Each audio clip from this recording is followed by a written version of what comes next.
El profesor Miguel Jorge está con nosotros, es el presidente de la Asociación Dominicana de Profesores, conocida por sus siglas como ADP, aquí en Santiago. Con él estaremos conversando y felicitándole a través de él a todos los docentes del país que han logrado las conquistas que hace tiempo andaban buscando. ¿Es así, profesor? Buenos días. Muy buenos días. Uno se queda pensando y diciendo, bueno, si valdrá la felicitación, Ajá. hay que aceptarla naturalmente, pero aceptarla en función de ese trabajo que hace el maestro, que hace la maestra cada día, esos esfuerzos, esos sacrificios. Pero la felicitación en términos de el acuerdo no es válida, porque No. si nos vamos a las bases del magisterio a preguntar su opinión sobre el citado acuerdo, la inmensa mayoría de los maestros y las maestras te va a manifestar qué es lo que se ha acordado, qué es lo que se ha puesto sobre el papel. Muchas letras que en definitiva no dicen nada en términos de resultados, en términos de lo que es abordar la problemática del sistema educativo de la República Dominicana. Y ahí lo que más destaca, y quizás es lo que tiene cierto nivel de significado, es la mejora en los ingresos de los maestros pensionados y jubilados, que no es lo que se esperaba, pero naturalmente se ha acordado ahí que los docentes jubilados y pensionados que tienen ingresos por debajo de los 26,000 pesos se les va a llevar hasta los 26,000 pesos, y que los que tienen de 26 en adelante se les va a llevar a 30, y los que tienen de 30 se les llevará a 35.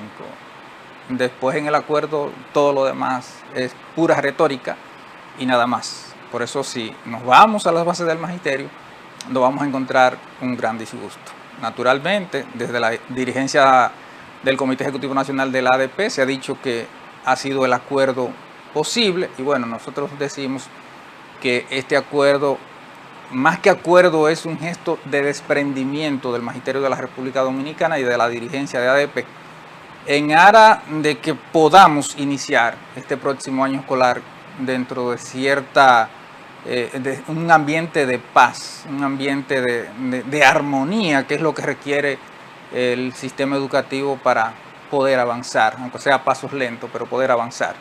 Porque es que tenemos un señor ministro que llegó al frente del Ministerio de Educación con la tarea equivocada, y él ha asumido como tarea la de generar un ambiente de descrédito a nivel de opinión pública en relación al magisterio, en relación a la ADP, y de hecho nosotros hemos dicho y hemos reiterado públicamente que el ministro es la cara visible de sectores ocultos que ven en la ADP un escollo y que se han propuesto hacer desaparecer a la ADP, y el ministro ha asumido esa misión fehacientemente. ¿Sectores ocultos? Sí, claro, los sectores que han visto en el presupuesto del 4% para la educación una oportunidad para hacer negocio. Y nosotros lo hemos dicho y lo reiteramos, a pesar de que en algún momento se dijo como que había que tener cuidado con eso de decir que en el Ministerio de Educación se estaba haciendo negocio con el presupuesto del 4%, pero hay cuestiones que resultan inexplicables. Resulta inexplicable, por ejemplo, que estén hablando de construir aulas móviles o de alquilar locales cuando se tienen cientos de planteles educativos que han estado paralizados durante varios años y ni siquiera se ha mirado. Y la mayor preocupación es de que en algunas de esas comunidades en donde se están instalando aulas móviles son comunidades en donde hay un plantel en proceso de construcción, y sin uno ser ingeniero ni sin ser economista, a simple vista uno se da cuenta que es mucho más beneficioso y mucho más rentable para el Estado Dominicano invertir en la terminación de esos planteles y no invertir en construcción de aulas móviles o en el alquiler de locales. Entonces, cuando se opta por priorizar aulas móviles y priorizar alquiler de locales, uno saca la conclusión de que con el presupuesto del 4% definitivamente se hace negocio. ¿Ustedes pensaban que iba a cambiar todo a raíz del nombramiento de este ministro Ángel Hernández, que comenzó inclusive a limpiar, hizo especie de un trabajo en el cual la población comenzaba a creer de que realmente iba a haber un Ministerio de Educación con mucho más transparencia y que el dinero por lo menos iba haberse invertido en sectores que realmente hoy son los que más se demandan?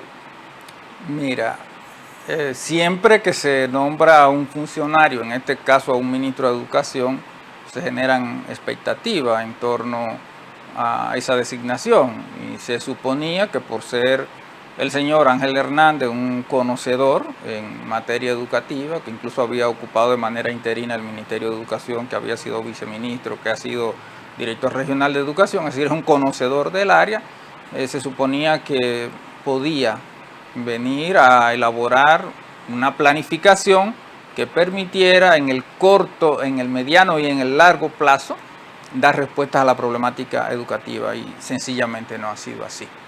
No ha sido así porque la gestión anterior que encabezó Roberto Fulcar, que también asumíamos que podía hacer una buena gestión y que lamentablemente no la hizo, pero yo me atrevo a decir que si lo ponemos en una balanza no sabemos para dónde se va a inclinar la balanza, porque ambos en sus gestiones han dejado mucho que decir en términos de la solución a los problemas educativos. Son muy pocas los planteles educativos que el señor ministro en lo que lleva de gestión puede decir que ha concluido, porque en el caso de Santiago, por ejemplo, la provincia de Santiago, nosotros hemos identificado 30 centros educativos en proceso de construcción. De esos 30 centros educativos, nosotros tenemos constancia de que se terminó el plantel que está en el campus del recinto de la Universidad Autónoma de Santo Domingo. Los demás están exactamente como fueron encontrados, y bueno, el plantel de la comunidad de Villaverde en Gurabo, que se ha estado de manera insistente reclamando, que han estado ahí las autoridades, incluso la gobernadora provincial estuvo ahí con los comunitarios y hizo la promesa de que se desembolsarían los recursos para que se concluyera ese plantel educativo. Al día de hoy sencillamente no se ha concluido ese plantel educativo, cuando las esperanzas que teníamos nosotros como asociación de profesores y los comunitarios de allá es que iba a estar disponible para la apertura de este año. Los que se han inaugurado aquí en la provincia han sido nuevos, de nueva construcción, no de los que estaban pendientes. Los que se han concluido son de los que estaban pendientes, porque es que el gobierno anterior dejó en toda la geografía del país planteles educativos en diferentes etapas de construcción, unos más avanzados, otros que apenas se habían puesto las simientes, y para nosotros la gran preocupación es que no ha habido una planificación, y por eso hablo del acuerdo, porque en el acuerdo que se acaba de firmar entre el Ministerio de Educación y la Asociación Dominicana de Profesores, no se establece ahí un calendario para la culminación de esos planteles educativos. Entonces, empezando por ahí, ya nosotros nos atrevemos a decir que es un mal acuerdo, porque es que para las autoridades es mucho más fácil señalar y culpar a los maestros de todo lo que pasa en el sistema educativo, cuando los docentes somos una parte dentro de un conjunto. Y bueno, siempre hacemos lo mejor de lo mejor, siempre damos el 100% en la mayoría de los casos para que las cosas marchen bien, pero no pueden marchar bien cuando tú, producto de las improvisaciones de las autoridades del Ministerio de Educación, tienes que ir a una aula de clase que no está debidamente iluminada, o que no tiene el pizarrón, o que tiene que enfrentarte a 47, 48 estudiantes cuando tú debías tener 35 estudiantes. Entonces tú no me puedes exigir calidad en lo que hago si tú no me creas las condiciones. Si yo soy el profesional y tengo las capacidades y puedo diseñar las estrategias y los propósitos, pero para que se hagan una realidad de esas estrategias y esos propósitos, yo debo tener unas condiciones, y esas condiciones no han sido creadas, y esas condiciones no se prevé que se van a crear, porque terminamos, por ejemplo, el año escolar con un enorme déficit de docentes, y cuando en un centro educativo hay 2, 3 sesiones de clase, grupos de estudiantes que no tienen el profesor, los demás profesores van muy forzados porque se genera una situación de desorden, de indisciplina. Entonces tú tienes que estar pendiente de atender tu grupo de estudiantes, pero tienes que estar pendiente de atender el grupo de estudiantes que no tiene el maestro y que no lo tiene porque sencillamente las autoridades del Ministerio de Educación no han cumplido con esa responsabilidad. Veamos dos aspectos de esa realidad.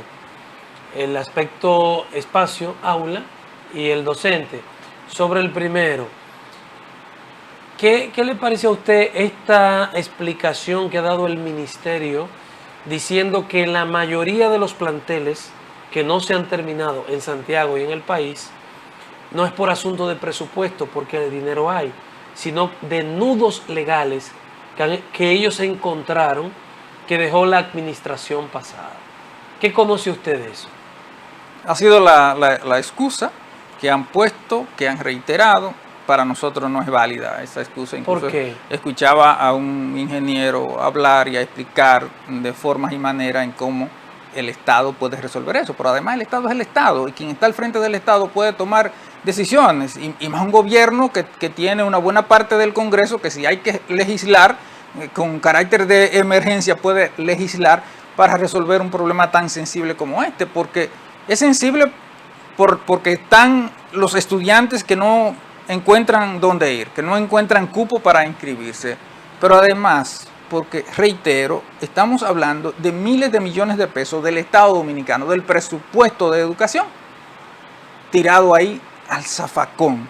Entonces no me diga a mí que desde el gobierno no se pudo haber encaminado las acciones para que a esta fecha, ¿verdad?, casi 3 años después, se tenga un itinerario que identifique primero dónde están los planteles educativos en proceso de construcción, cuáles son de mayor prioridad, y establecer entonces un calendario de en qué fecha se van a concluir. Le ha faltado determinación. Deberían tomar medidas tipo de declaración de utilidad pública o quitarle el contrato a ingenieros, cosas de ese tipo. Por supuesto que son cosas que se pudieron haber hecho, y vuelvo otra vez al caso del plantel de la comunidad de Villaverde, en donde se desenmarañaron algunas cosas ahí. Incluso se había dicho que el ingeniero estaba fuera del país, y que identificaron al ingeniero y lo ubicaron y se pusieron de acuerdo con él y le hicieron un desembolso y los trabajos arrancaron, pero después se paralizaron otra vez. Es decir, vamos por la tercera o la cuarta vez que los trabajos de la escuela de la comunidad de Villaverde se ha reiniciado y se ha paralizado. O sea, parece que ahí entonces no está el nudo legal, porque la propia gobernadora estuvo ahí hablando con los comunitarios y diciendo que se comprometía con el ingeniero a hacerle los desembolsos. Y lo cierto y la verdad de los hechos es que el plantel no está terminado. Y ahí pusimos para que el control presente, mientras estamos hablando, una serie de planteles educativos, de esos que están en proceso de construcción, porque vengo aquí a una entrevista y ahorita van y preguntan a alguna autoridad educativa y resulta que van a decir que nosotros estamos exagerando, que estamos diciendo cosas que no se corresponden. Y para que evitemos eso, entonces trajimos y le entregamos al productor hay imágenes por ahí. Unas imágenes de planteles educativos en proceso de construcción que han estado paralizados durante años. Como digo, unos más avanzados, otros menos avanzados, pero la gran preocupación es que desde el Ministerio de Educación... Ese es el de Villaverde, ese que estamos viendo en pantalla. A ver si podemos colocar las imágenes que pueda verla. Se ve muy avanzado realmente. Sí, es uno de los planteles educativos que está más avanzado de todo. Como digo, ahí estuvo la gobernadora haciendo el compromiso con la comunidad. Este es el de la Ceibita, ¿no? Ese es en el Papayo, la Ceibita, que es otra comunidad en donde hay serios problemas con el cupo, porque es una escuela pequeña la que está ahí, y entonces este plantel está en proceso de construcción bastante avanzado, que perfectamente pueden terminarlo y que entre en funcionamiento para el presente año escolar. Entonces, a problemática como esta, a nosotros nos gustaría que las autoridades del Ministerio de Educación, el señor Ministro de Educación, que hace uso de los medios de comunicación para hablar y tratar de desmeritar a los maestros, que nos hable y nos explique y nos presente propuestas de solución a situaciones como esta. Ahí tenemos otro centro educativo, este es en las Placetas, en San José de las Matas. Ahí tenemos otro en San José de las Matas, en Hinoa. En Hinoa. Por lo que se ve ahí es un plantel que tiene muchísimo tiempo abandonado. Entonces sí, es una lástima, una pena y una vergüenza que los recursos del 4% para la educación estén tirados así, estén echados al zafacón. ¿No se ha informado que el presidente estaría por aquí inaugurando unas escuelas, profesor? No tengo información. Sí, que para este fin de semana estaría en Palmar Arriba, inaugurando una, y en Monte Adentro. Es una buena noticia. Esa escuela de Monte Adentro es otra que la comunidad reclamó hasta la saciedad. Y qué bueno que se haya terminado la escuela de Monte Adentro y que se haya terminado la escuela de Villa González. Con esta, en la contabilidad que llevamos nosotros, serían 3 en la provincia, porque es lo que queremos. Queremos soluciones. Ahora, el Ministerio de Educación y el presidente tienen que apurar el paso. La que se inauguró en Quinigua el mes pasado, Quinigua, sí, creo que fue ahí, el mismo día que se inauguró el hospital que se inundó. ¿Esa era de las que estaba en proceso? Sí, es de las que estaba en proceso, porque el grueso de estos planteles educativos está en Navarrete, en Villa González y en los municipios de la Sierra, en San José de las Matas y en Jánico. Aquí en el municipio cabecera tenemos 3 de esos planteles en proceso de construcción, como hemos indicado, el de la comunidad de Villaverde, el del Papayo, que están bastante avanzados, y otro que está en el barrio Francisco del Rosario Sánchez. Son 4 en total. Hay uno en la Villa Olímpica, que también es una zona de mucha congestión en los planteles que hay en la zona, y que debió terminarse, que debió ser una prioridad para que se terminara y pudiera estar en funcionamiento en el presente año escolar. ¿Será esta misma escasez de aulas lo que ha ralentizado la contratación de los profesores que aprobaron ya su prueba de oposición, su evaluación, y que no han sido contratados y están ahí esperando hace mucho tiempo, que ahora que habrá un nuevo concurso, pero se supone que hay un grupo que ya aprobó y no ha sido asignado? ¿Será por la misma falta de aulas? Porque si hay un profesor en un aula, no hay aulas nuevas, ¿a dónde van a meter el profesor? Es uno de los factores, pero hay otro factor, y es el que las autoridades han resultado ser muy malas planificadoras, las autoridades de educación, porque, reitero, es una gran contradicción que hayamos terminado el año escolar con un déficit de profesores, es decir, falta de profesores en diferentes planteles educativos y una enorme lista de docentes en el registro de elegibles. Y siempre te dan una excusa. Lo que pasa es que allí faltan profesores de primaria y lo que tenemos son de áreas de ciencias sociales, de lengua española, o que nos faltan profesores de inglés. Y nosotros hemos dicho, pero resulta que hay docentes ahí que aprobaron el concurso y concursaron, digamos, por el área de ciencias sociales, pero que son profesores que pueden desenvolverse en el área de idiomas porque hicieron inglés por inmersión, por ejemplo. Nosotros dijimos, pero una solución es que si no hay para designarlo en el área de ciencias sociales y el profesor está capacitado en el área de inglés y hacen falta de inglés, que se le designe por el área de inglés. Pero reitero, en los hechos las autoridades han demostrado que son torpes y algunas veces tercas en la toma de decisiones, porque otra decisión fatal para el desarrollo de los procesos en los centros educativos fue la cancelación de la gran mayoría, el 90% de las personas que hacían labores de limpieza en las escuelas, el personal de conserjería y personal administrativo, fue cancelado al inicio de esta gestión de gobierno, una parte con el ministro anterior, y el ministro actual, Ángel Hernández, terminó de hacer una barrida con todo ese personal, y bueno, nosotros no nos oponemos. ¿Y eso no se esperaba? Bueno, no sé si se esperaba o no. De gobierno, todo parece indicar que fue una decisión no planificada, porque tú no me puedes cancelar el 90% del personal de limpieza de un centro educativo y dejarlo sin el personal de limpieza. Al punto de que en algunos planteles hubo que arreglársela para contratar personas por cuenta de la escuela, o sencillamente el maestro tuvo que agarrar el swapper o la escoba para limpiar el piso cuando ya no se podía más. Entonces, este nivel de improvisación no se puede dar en el ámbito educativo. Usted debe saber esto, permítame esa pregunta. ¿Qué de cierto es con relación a esto? Que no se dejó vacante esos puestos de limpieza, administrativo y demás, pero que están vacíos porque no están yendo los que están nombrados. ¿Usted tiene información? Se ha comentado eso, y de hecho hay la constancia y la evidencia de personas que fueron designados, que se presentaron en un primer momento y le dijeron claro al director o a la directora de la escuela: a mí me nombraron y yo cobro por aquí, pero fulano de tal, que fue quien me nombró, me dijo que yo no tengo que venir. Es decir, una botella, ¿verdad?, al fulano, al político del barrio, en la nómina de educación y nada más. Entonces, en la nómina está lleno el puesto, pero en el centro educativo está la vacante. Entonces, son de las cosas que necesariamente tiene que resolver el Ministerio de Educación en la persona de Ángel Hernández, que ha demostrado ser bastante eficiente en las críticas hacia el magisterio, pero que ha sido muy poco eficiente en la solución real a los problemas. Tenemos que irnos a publicidad, ya regresamos. El profesor Miguel Jorge está con nosotros, es el presidente de la ADP en Santiago.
Miguel Jorge continúa con nosotros, es el presidente de la ADP aquí en Santiago de los Caballeros, la Asociación Dominicana de Profesores.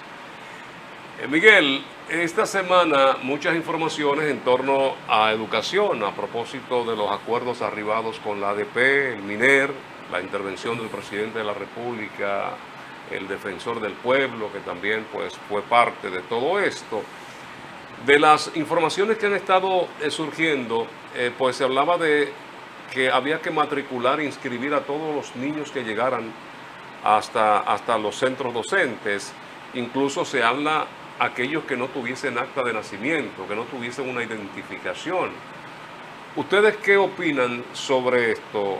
Porque entiende uno que es una situación bastante compleja, difícil, no saber procedencia, no saber edad, no saber nombre real de estos niños que llegan a las escuelas. Sí, desde el punto de vista constitucional, el Estado Dominicano, a través del Ministerio de Educación, tiene la obligación de garantizar educación a todos los ciudadanos dominicanos. Y hay que saludar esa decisión de parte del gobierno de cumplir con lo que dispone la Constitución. Ahora, no puede ser sobre la base de la improvisación, no puede ser sobre la base de decidir cosas sin saber las consecuencias, porque, bueno, tamaño compromiso, si tú como director de la escuela, como maestro de la escuela, registra un estudiante que no tiene una documentación de identidad, que no tiene un acta de nacimiento, porque ahora puede decir que se llama Juan, pero cuando lo declaran, si es que logran declararlo y lo declaran como Pedro, y entonces ¿quién es? ¿Es Pedro o es Juan? Entonces esas son de las responsabilidades que le tiran al magisterio y que no le corresponden al magisterio. Es decir, de acuerdo, vamos a cumplir como gobierno con la responsabilidad constitucional de garantizar educación, pero tenemos que garantizar las condiciones primero.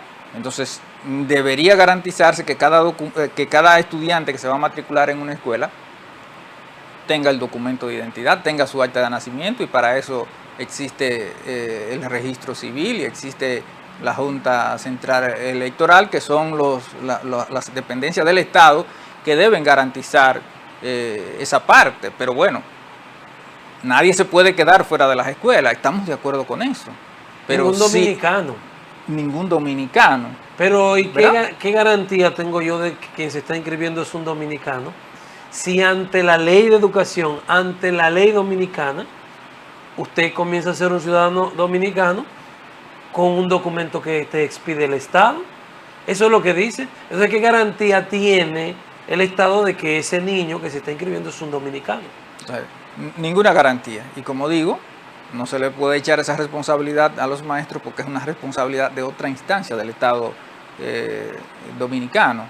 Y concluyendo con lo que decía anteriormente, ok, tiene que garantizarle el documento de identidad al estudiante, el Estado, no el maestro, no la escuela, pero el Estado, a través del Ministerio de Educación, tiene que garantizar el aula en donde va a recibir docencia ese estudiante, tiene que garantizar el docente que le va a impartir las clases a ese niño o a esa niña. Entonces, no siempre el Estado ha resuelto esa parte, pero es muy fácil a través de los medios de comunicación decir no se va a quedar ningún estudiante fuera de la escuela y hay un cupo asegurado. Pero ¿de qué manera? Lo han asegurado en los medios de comunicación, pero en la realidad no han tomado las medidas para que eso pueda resolverse de manera eficiente, de manera correcta, ¿no? Y se termina luego culpando al maestro, que siempre está en la mejor disposición de cumplir con su deber, de cumplir con su responsabilidad, pero como decía ahorita, el cumplir el deber y la responsabilidad y el obtener los resultados en términos de educación de calidad depende de múltiples factores en donde el maestro es uno. Se está sobrecargando el Ministerio de Educación con cosas que no apuntan directamente a la calidad educativa, con todo esto, que si uniforme, que si transporte escolar, que si ahora el plan de alfabetización de adultos, mil cosas. Se está sobrecargando. Y 1.000 pesos. ¿Eh? Y 1.000 pesos. Sí, 1.000 cosas. Aparte de las 1.000 cosas. Bueno, 1.000 cosas, y esas 1.000 cosas tienen explicación y razón de ser. Estamos en campaña política, ¿sí o no? Aunque aquí siempre estamos en campaña, pero ahora en campaña abierta, y asumimos nosotros que con parte de esas acciones se busca justamente estar en ese proselitismo de cara a las elecciones del próximo año. Y hay acciones de estas que uno no tiene por qué criticarla. Bienvenidas sean las acciones, ¿verdad?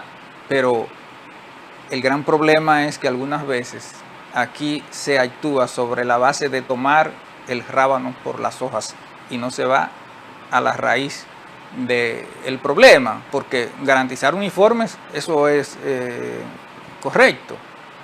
Al padre que le dan los 1.000 pesos. Bueno, decía una madre en una entrevista que por lo menos puede comprar los lápices y los sacapuntas, pero son 1.000 pesos que en un país como este, en donde hay tantas carencias, el que los recibe, unos lo criticarán, otros lo verán como bueno y válido.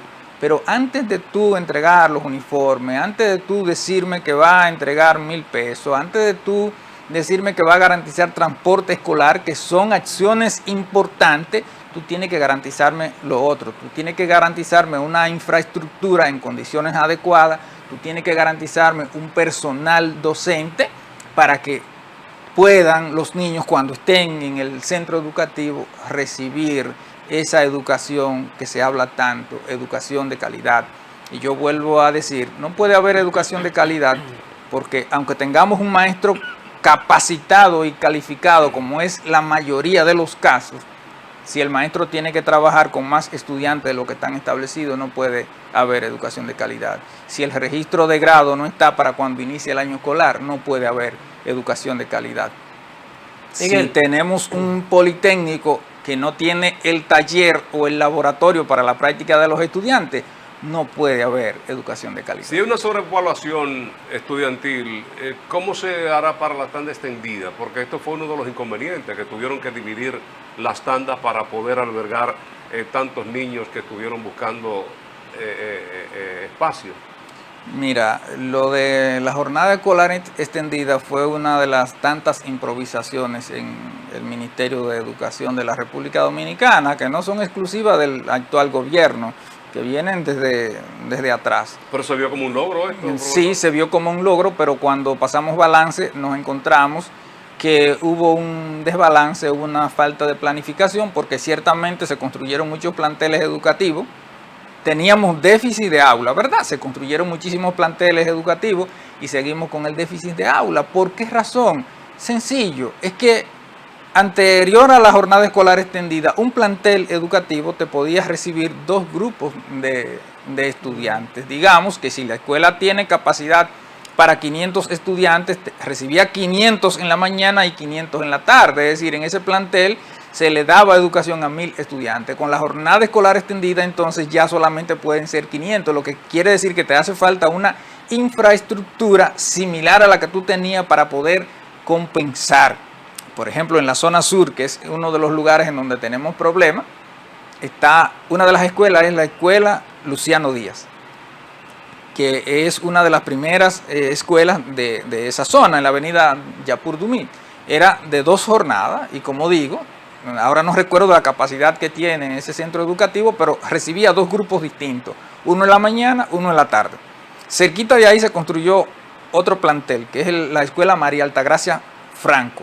Pero la escuela María Altagracia Franco no fue para inscribir nuevos estudiantes. La escuela María Altagracia Franco fue para recibir los estudiantes que ya no iban a estar en 2 tandas, sino que iban a estar en jornada escolar extendida. Por lo que el déficit de aulas que había en esa zona siguió estando igualito, porque se construyó un nuevo plantel, pero no fue para recibir nuevos estudiantes, sino para recibir los estudiantes que ya no iban a estar en la tarde en la escuela Luciano Díaz, porque la escuela Luciano Díaz iba a pasar a jornada escolar extendida. Entonces son de las cosas que en educación tú no las puedes improvisar, tú tienes que planificarla, ir paso a paso. ¿Qué se quiso? Bueno, se quiso de golpe y porrazo que todos los centros educativos fueran a jornada escolar extendida, entonces el déficit de aula aumentó.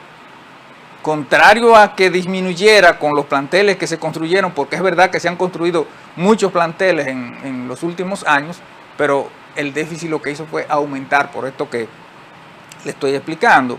Pero otra decisión desacertada que se tomó en el Ministerio de Educación es que se cambió los niveles y grados del sistema educativo. Antes había un nivel inicial, un nivel básico y un nivel secundario. El siguiente nivel educativo, el nivel inicial y luego el otro nivel educativo, tenía de primero a sexto grado, a octavo grado, perdón, de primero a octavo grado. Es decir, ese nivel tenía 8 grados. Cuando se hace el cambio y se queda con el nivel inicial, el nivel primario y el nivel secundario, entonces el nivel primario va a tener 6 grados. el nivel secundario también va a tener 6 grados. Entonces la mayoría de los centros educativos de primaria reciben y le dan clase hasta el 6º grado. Cuando pasan al nivel secundario, el primer y el segundo grado deben ir a una escuela secundaria. Esas escuelas secundarias no existen, y vuelvo a la zona sur otra vez. Ese fenómeno se está dando en la zona sur. De las escuelas que están en la zona, que son 4 en total, hay solo una que tiene los 6 grados del nivel primario y los 2 primeros grados del nivel secundario, que es la escuela René Clan. Las otras escuelas que están ahí, la Celestino Cerda, la escuela Luciano Díaz, la María Altagracia Franco y la escuela Nueva Esperanza, solamente llegan hasta el 6º grado de primaria. Es decir, los alumnos que salen de esas escuelas no tienen a dónde ir, porque de educación secundaria en la zona está el Politécnico Juan Antonio Flores Santana, está el Politécnico Ipiza, está el Politécnico Don Bosco y el liceo nocturno que funciona en la escuela Ana Josefa Jiménez. Pero resulta que los padres no van a enviar sus niños de 12, 13 años a un liceo nocturno. Y resulta además que los politécnicos que he mencionado no reciben estudiantes de primero y segundo grado de secundaria, porque los reciben ya a partir del 3er grado de secundaria. Entonces ahí tenemos alrededor de 300 estudiantes que no saben y no tienen a dónde ir. ¿Y qué es lo que se buscaba con este cambio de la cantidad de grados por nivel primario y secundario? Una de las razones que se dijo era que estuviéramos acorde con los parámetros internacionales, y nosotros no nos ponemos a eso.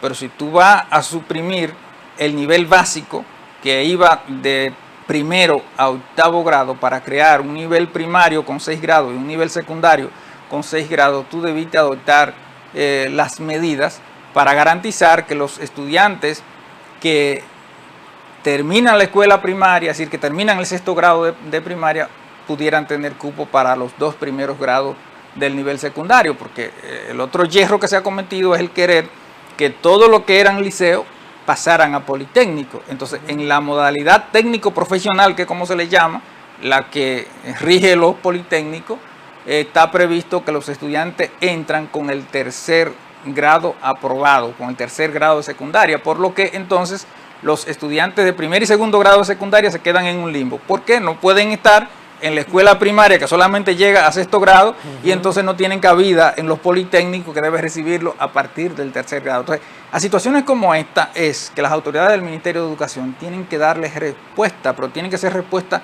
planificadas, no respuestas improvisadas, como es el que, bueno, vamos a iniciar el año escolar, o estamos en la antesala del inicio del próximo año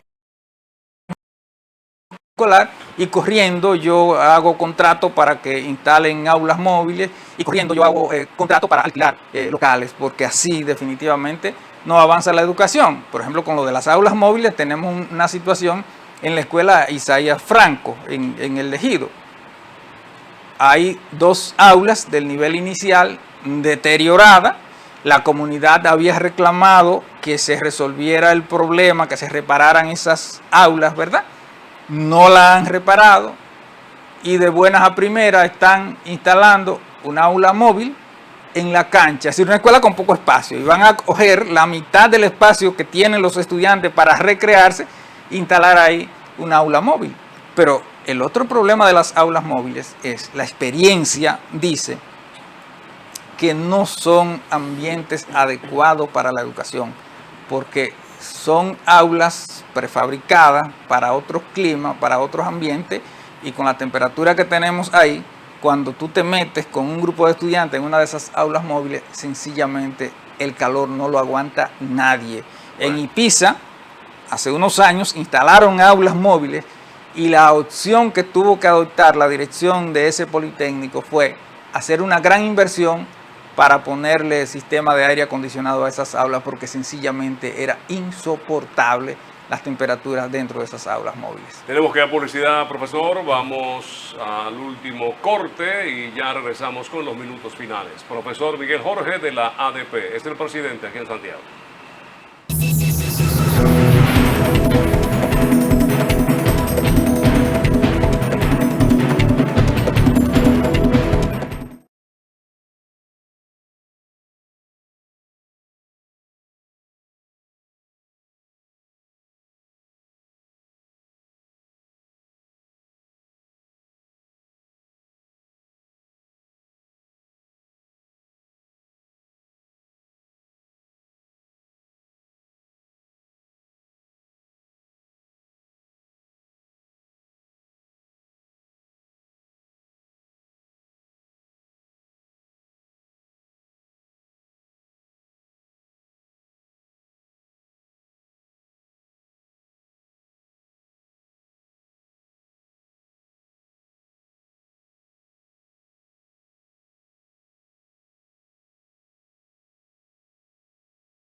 Profesor Miguel Jorge, presidente de la ADP en Santiago. Hay que hablar, profesor, de un tema que se convirtió viral esta semana, de unos libros que fueron echados a la basura y se ha hablado mucho de esto.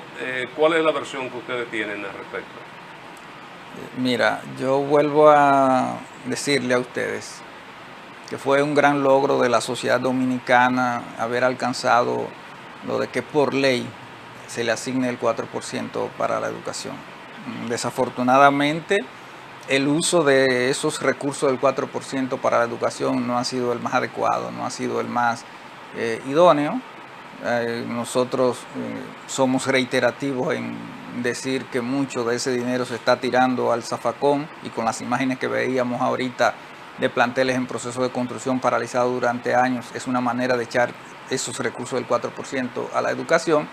Y bueno, lo de los libros de texto, que siempre ha sido un tema, se presentaron una parte nada más. Si se presentaran los almacenes de libros inservibles en diferentes centros educativos, en las oficinas de los distritos y las regionales, en los almacenes que tiene rentado el Ministerio de Educación en su sede central, nos echáramos a llorar, porque es el presupuesto de educación, son los recursos del Estado dominicano tirado a la basura, algunas veces para favorecer intereses, porque a nosotros nos consta que en algún momento aquí se le ha otorgado un contrato a una persona para que imprima miles y miles de libros que no tienen ninguna aplicación, que no tienen ninguna correspondencia con el currículum, y que ciertamente después, ¿qué pasa? Bueno, que van a estar en unos almacenes ahí, y se ha denunciado incluso que el Ministerio de Educación en ocasiones ha pagado millones de pesos por tener el espacio para conservar algo que no sirve. Al fin de cuentas, ¿qué han tenido que hacer o qué tendrán que hacer? Bueno, seguir tirándolo a la basura. Entonces eso da lástima, da pena y vergüenza que en un país en donde se hable de calidad de la educación y de que se quiere mejorar esa calidad de la educación, los recursos del 4% se estén despilfarrando y se estén tirando a la basura por decisiones incorrectas, por decisiones no planificadas, o sencillamente por favorecer intereses que no son necesariamente los intereses de los estudiantes, los intereses de la comunidad educativa. Eso tiene que llamarnos a la atención, a nosotros como sindicato, a nosotros como magisterio, pero a la sociedad en su conjunto, porque parte del problema en el sistema educativo dominicano es que toda la responsabilidad se le ha recargado a los maestros, y entonces se le pega el látigo a los maestros porque, bueno, los maestros no quieren trabajar. Pero no es que los maestros no quieren trabajar, lo que pasa es que el compromiso que tienen los maestros con la sociedad le lleva a denunciar y a reclamar lo que otros no reclaman.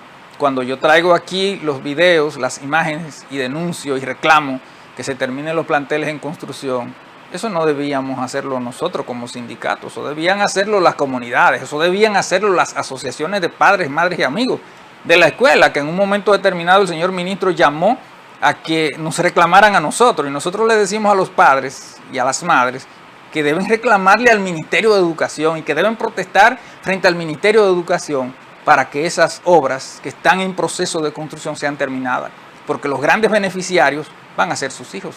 La gran beneficiaria va a ser la sociedad dominicana, porque si hay un plantel en condiciones adecuadas, habrá mejor educación. Miguel, ¿en qué se fundamenta esa acusación de que el ministro de Educación responde a intereses, a grupos que tienen intereses en hacerse con los dineros del 4%?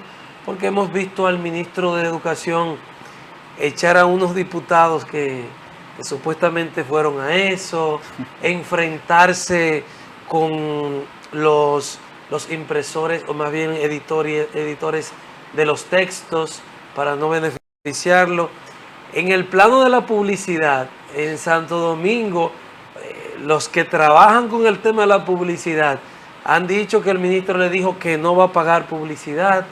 O sea, lo hemos visto enfrentarse con sectores que claramente y tradicionalmente se han aprovechado del dinero de educación, y él dice que es para no favorecerles a ellos esas acciones y esos enfrentamientos. Entonces, Pero, ¿por qué decir ahora que él responde a grupos que quieren hacerse con el 4%? pero cuidado si es, quítate tú para ponerme yo. No te voy a favorecer a ti porque tú no eres de los míos, pero voy a favorecer a otro, porque los contratos para instalar aulas móviles no nos lo han entregado a ninguno de nosotros. Hay unos beneficiarios. Los contratos de los locales que se están rentando, hay unos beneficiarios. Los libros de textos que se van a imprimir, hay unos beneficiarios. No es verdad que no se paga publicidad. Claro que sí se paga publicidad. Quizá hay otra forma y otra manera de pagar esa publicidad, pero de que se paga, indudablemente. Pero también nosotros tenemos razón cuando decimos esto, porque mientras hay carencias y falta de docentes en diversos centros educativos, entonces sí tenemos universidades privadas que han logrado contrato para la famosa inducción de los docentes de nuevo ingreso, que está prevista en la ley, pero la manera en cómo se llevó no es como lo prevé la ley. Y sometieron a los docentes de nuevo ingreso todavía en periodo de vacaciones, le estaban enviando asignaciones y tareas. ¿Por qué razón? Bueno, porque había un contrato con el que cumplir y hay unos beneficiarios ahí, y entonces los docentes de nuevo ingreso fueron los conejillos de India para justificarle a sectores privados, ¿verdad?, los beneficios, las ganancias que iban a obtener. ¿Cómo debía hacerse, profesor?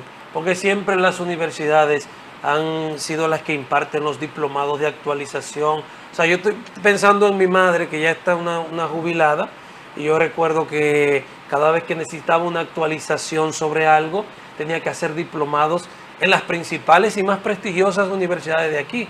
Pero estoy hablando de 15, 20 años, 10 años atrás. O sea que no es nuevo lo de favorecer las universidades. Mira, es que está demostrado que cuando a ti te van a entrenar en un trabajo o se quiere verificar el nivel de desenvolvimiento y desempeño que tú tienes en el área laboral, es en el campo donde tú te desenvuelves. Tú no me puedes llevar a cabo una inducción docente fuera del área laboral. Tú no me puedes a un profesional de la educación que se ha pasado 4 o 5 años para obtener el título de licenciado en un área de la educación, venirle con más teoría. Tú lo que tienes que verificar si en la práctica ese profesional de la educación es capaz de aterrizar eso que aprendió durante 4 o 5 años en una universidad, aterrizarlo en el aula de clase. Profesor, pero tendría que entonces que ir el facilitador a todos los lugares, a todas las escuelas donde hay un nuevo facilitador. Pues, y eso es improcedente. Claro está, no es improcedente. Pero no se soporta. Lo que ocurre es que no va a dejar los beneficios que debe dejar, porque no tiene caso hacer una inversión, ¿verdad?, para tú dar una inducción sobre la base de más teoría que ya se supone el que posee el título de licenciado en educación ya las tiene. No, profesor, pero para yo demostrar que yo sé hacer una planificación de una clase, yo no tengo que estar estrictamente en el aula donde voy a dar la clase. O para yo demostrar que yo sé manejar el registro, no necesito estar en el aula. Eso yo puedo demostrarlo en un salón más amplio donde hay un grupo, porque llevarse de esa manera, profesor, sería cuesta arriba que el inductor, el tutor, tenga que ir a donde quiera que se nombró un profesor nuevo.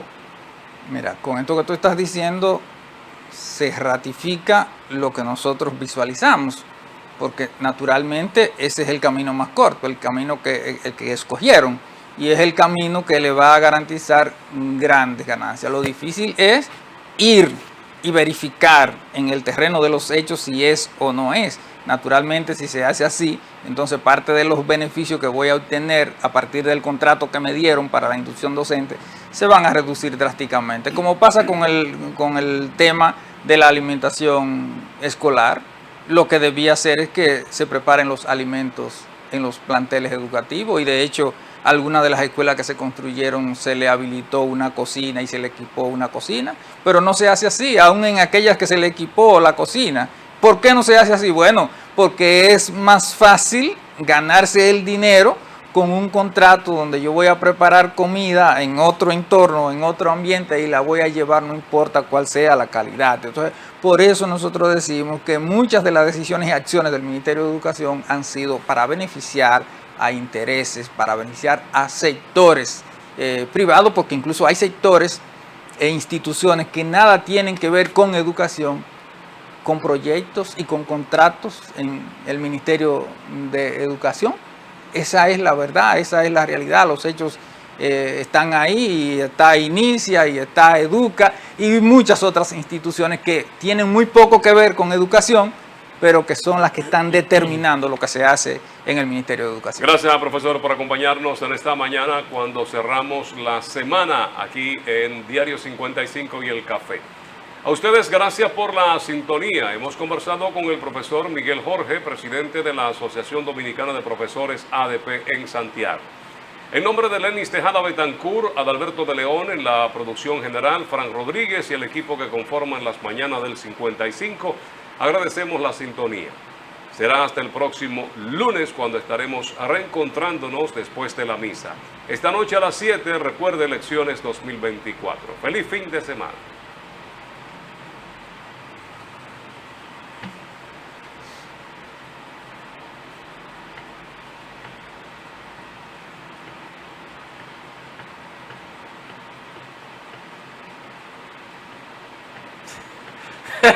Pacheco, ¿cuándo Pacheco, ¿y cogiste? qué fue?